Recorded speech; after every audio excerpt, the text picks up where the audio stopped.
O golpe de 1964. Como foi orquestrado e quem estava por trás? O golpe militar de 1964 não foi um evento isolado e nem espontâneo. Foi um processo meticulosamente planejado, envolvendo setores militares, empresariais, políticos e o apoio direto dos Estados Unidos. O discurso da ameaça comunista foi uma cortina de fumaça utilizada para justificar o golpe, justificar a derrubada de um governo democraticamente eleito e a instalação de uma ditadura que duraria 21 anos. Mas quem participou dessa engrenagem? Como foi articulado esse golpe? Vamos desvendar os bastidores dessa trama. Olá, seja bem-vindo, eu sou Cid Vieira.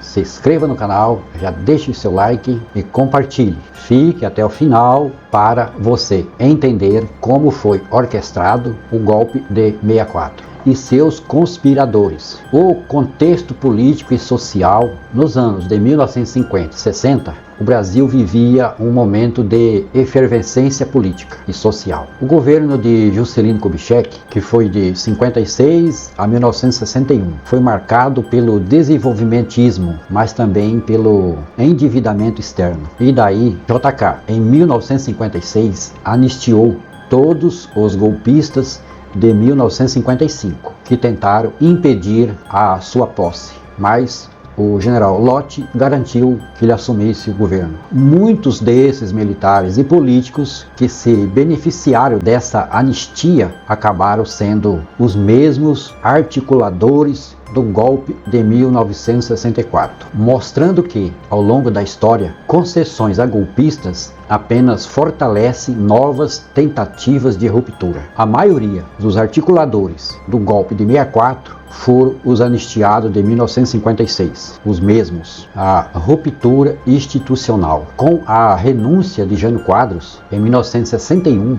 assumiu o vice-presidente João Goulart, ou o Jango, que tinha uma postura de reformista, propondo as chamadas reformas de base, incluindo reforma agrária, reforma tributária e reforma educacional. Essas medidas desagradaram profundamente a elite econômica e os grandes latifundiários, que viam em Jango uma ameaça a seus interesses. E, para piorar, a polarização da Guerra Fria fazia com que qualquer tentativa de mudanças social fosse rotulada de comunista. O Brasil não ficou imune a esse clima e a história do golpe de 64 começa a se desenhar. Os articuladores do golpe militar. O golpe foi liderado por setores das Forças Armadas, especialmente do Exército, que já vinha sendo influenciado por uma doutrina anticomunista importada dos Estados Unidos. Principais militares conspiradores do golpe de 64. O cabeça de tudo, o 01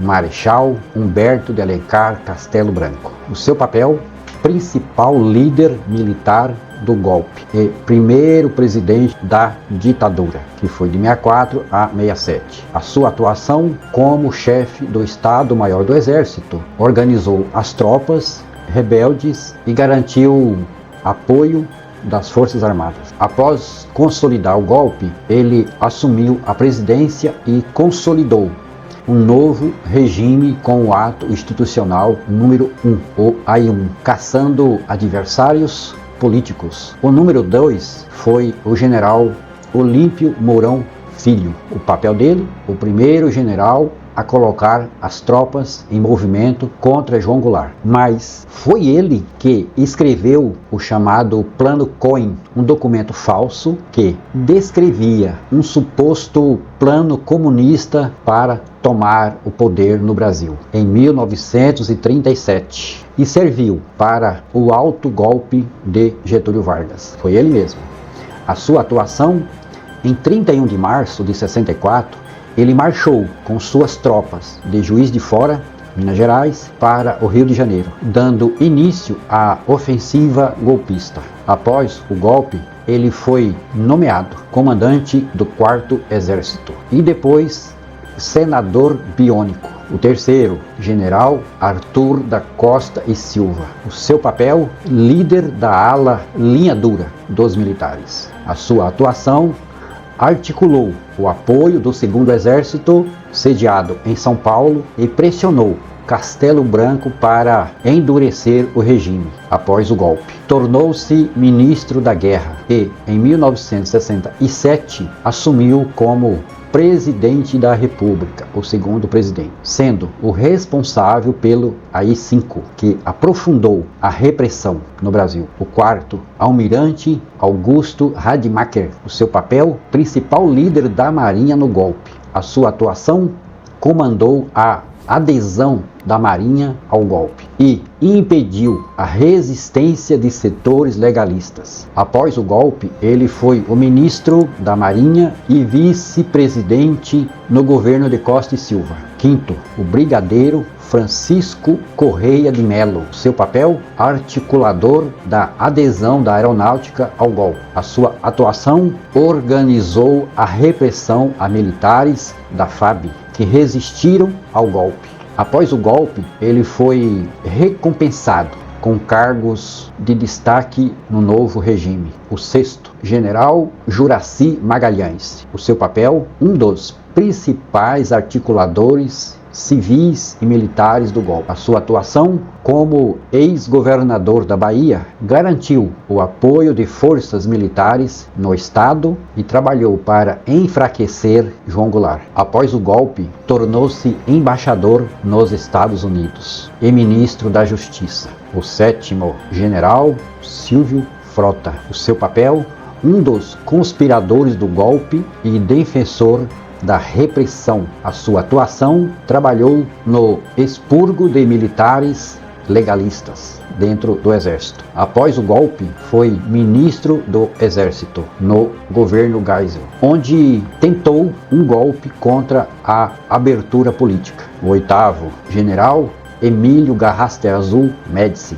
O seu papel, organizador da repressão a opositores do golpe. A sua atuação, liderou setores do Exército que garantiram a cassação de políticos de esquerda. Após o golpe, tornou-se presidente em 1969, após a morte do Costa e Silva, sendo responsável pelo período mais violento da ditadura. Outros oficiais importantes no golpe: o general Carlos Luiz Guedes, um dos principais articuladores na Escola Superior de Guerra, a ESG, o general Amaury Cruel, comandante do 2º Exército que tinha dado apoio ao golpe. Inicialmente era fiel a Jango, mas traiu e aderiu ao golpe. General Cordeiro de Farias, um dos idealizadores do golpe, já envolvido na conspiração contra Vargas em 1954. Ele era do Clube Militar. E o Clube Militar do Rio de Janeiro era o espaço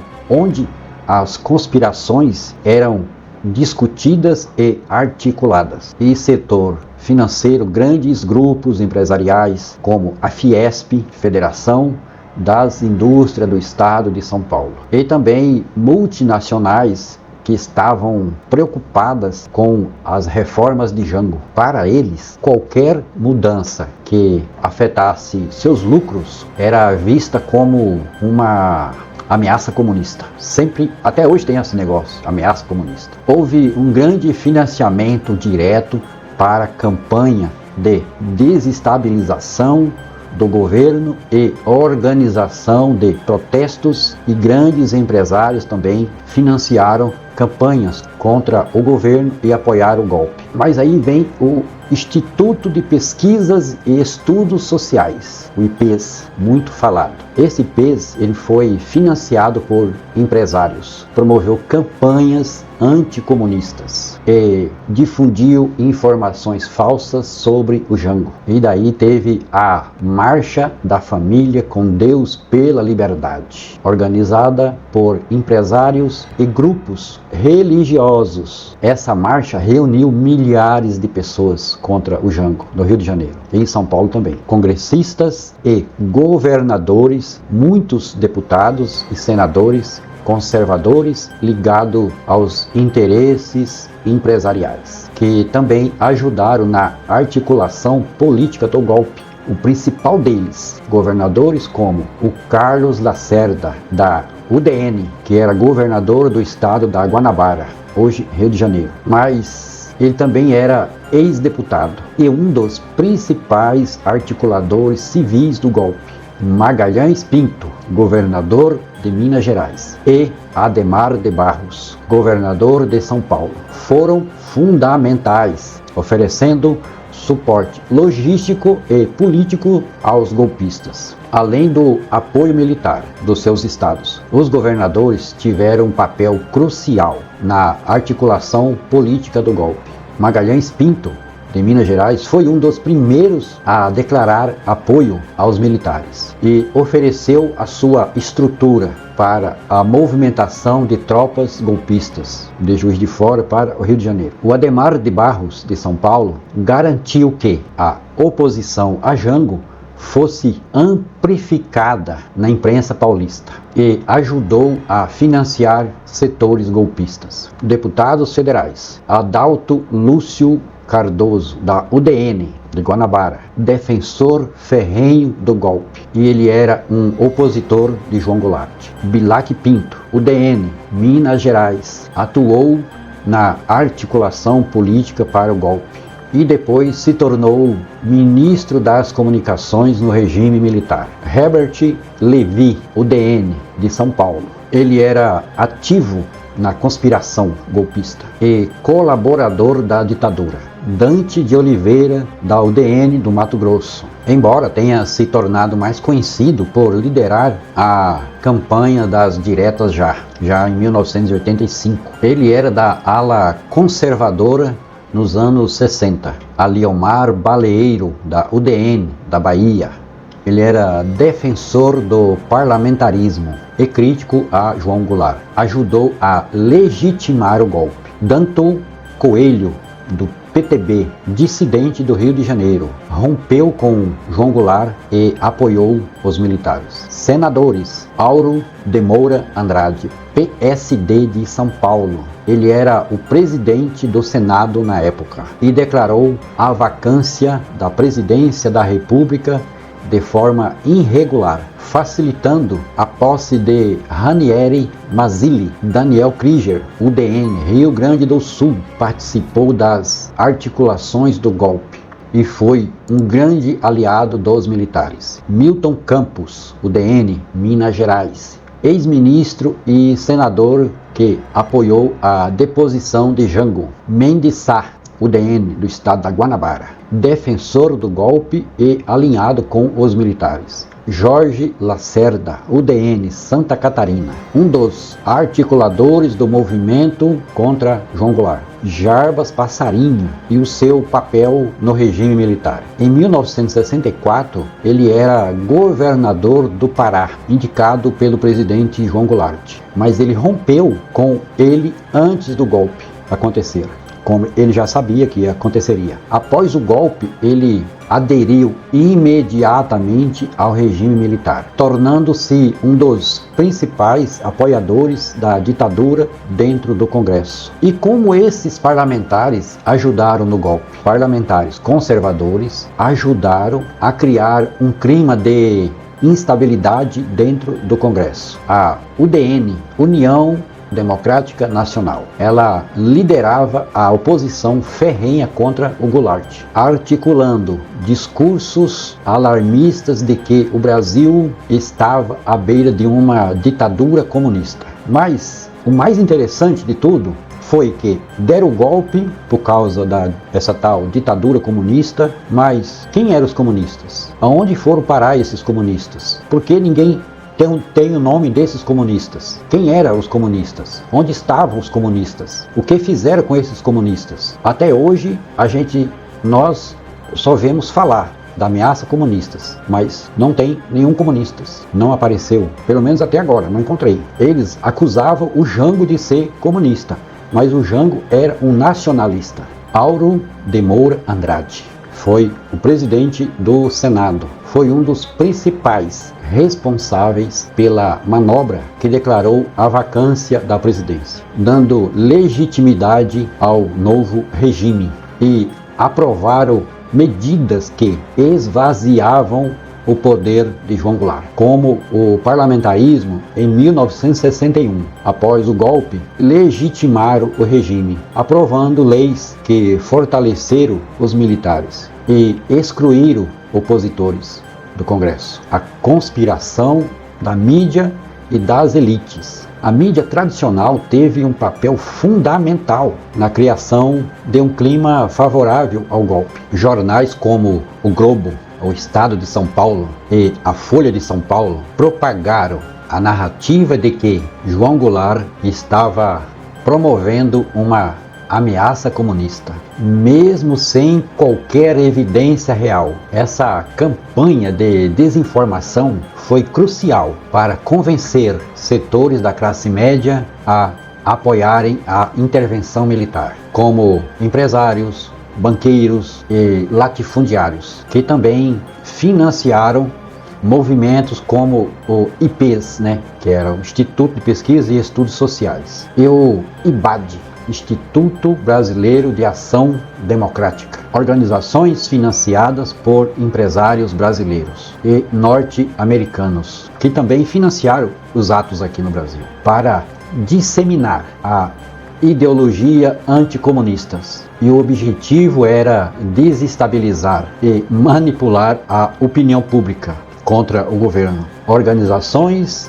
e agências estrangeiras, a USAID ou USAID, Agência dos Estados Unidos para o Desenvolvimento Internacional, essa mesma que está aí, supostamente criada para fomentar o desenvolvimento na América Latina. Ela financiou grupos contrários a Jango. Se fala que eles financiaram 140 parlamentares na época, incluindo campanhas de desinformação e fomento a movimentos opositores, a CIA e o governo dos Estados Unidos. Documentos desclassificados revelam que a CIA financiou grupos de oposição a Goulart, influenciou a mídia brasileira e preparou a Operação Broter Sam, que previa um apoio militar com 12 mil homens, caso houvesse resistência ao golpe. O embaixador Lincoln Gordon, que atuou como o elo entre o governo americano e os conspiradores brasileiros, monitorando e incentivando o golpe, fornecendo informações privilegiadas e garantindo apoio diplomático. A grande farsa da ameaça comunista. Não havia qualquer indicação real de que o Brasil estivesse sob um risco de uma revolução comunista. O próprio João Goulart era um grande nacionalista e reformista, e não um revolucionário marxista. O medo do comunismo foi uma narrativa criada para mobilizar os setores conservadores da sociedade contra um governo que buscava reduzir as desigualdades sociais. A farsa da ameaça comunista em 1964 foi tão descarada que até os camponeses das ligas camponesas foram usados como pretexto para o golpe. A elite latifundiária, com medo da reforma agrária proposta por João Goulart, espalhou o pânico de que os trabalhadores rurais queriam tomar suas terras à força, quando na realidade eles apenas lutavam por direitos básicos. A grande mídia e os militares ampliaram essa mentira, pintando qualquer movimento social como uma conspiração comunista. Na época, os grandes jornais enviavam fotógrafos até esses movimentos. Chegavam no movimento, eles pediam para eles se agruparem, para ele fazer as fotos, para poder parecer que tinha muita gente, e principalmente erguer as suas ferramentas de trabalho para cima, para mostrar ali, fazer aquela cena de camponeses, e lá eles se reuniam apenas para tirar foto. E essas fotos eram utilizadas contra eles, como uma ameaça, mas tudo isso para justificar a derrubada de um governo que buscava apenas reformas populares. Documentos desclassificados também revelam que os Estados Unidos monitoravam e apoiavam os conspiradores brasileiros, desde o governo Juscelino Kubitschek. Essa influência direta dos Estados Unidos demonstra que o golpe de 64 não foi apenas um movimento interno, mas parte de uma estratégia global para conter